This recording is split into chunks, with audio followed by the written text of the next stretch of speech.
জানবো যে মহিলাদেরকে কষ্ট দিলে, তাদেরকে আঘাত করলে কি ঘটে।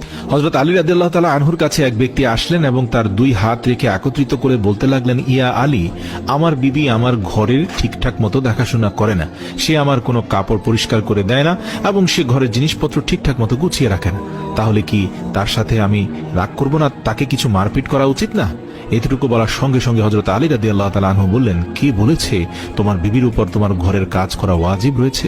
মনে রাখবে, ইসলামে মহিলাদের সম্মানকে যতটা উঁচুতে রাখা হয়েছে ততটা সম্মান অন্য কোনো মাযহাব দিতে পারেনি। আমি আল্লাহ রাসূলের কাছ থেকে শুনেছি, মহিলাদের সবচেয়ে বড় দায়িত্ব হলো সে যেন তার সন্তানকে ভালোভাবে মানুষ করে এবং সে তার সন্তানের দেখাশোনা করে। কিন্তু যদি তার সন্তানের দেখাশোনা করার জন্য তার স্বামীর কাছে সাহায্য চেয়ে নেয়, তাহলে সেটিও চাইতে পারে।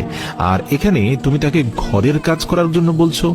যদি মহিলারা তার নিজের খুশিতে ঘরের কাজ করে থাকে, সেটি তার দয়া, সেটি তার জন্য বাড়তি কাজ, আর সেটার জন্য তুমি শুকরিয়া আদায় করতে থাকো এবং তার প্রশংসা করো। আমি আল্লাহর রাসূলের মুখ থেকে শুনেছি, যে সময় মহিলারা নিজের ঘরের কাজ করে থাকে সে সময় আল্লাহ রাব্বুল আলামিন ফেরেশতাদেরকে পৃথিবীর মাটিতে নামিয়ে দেন আর বলেন, যতক্ষণ পর্যন্ত এই মহিলা তার স্বামীর ঘরের কাজ করতে থাকবে ততক্ষণ পর্যন্ত তুমি তার জন্য ইবাদত করতে থাকো, আমি এই সকল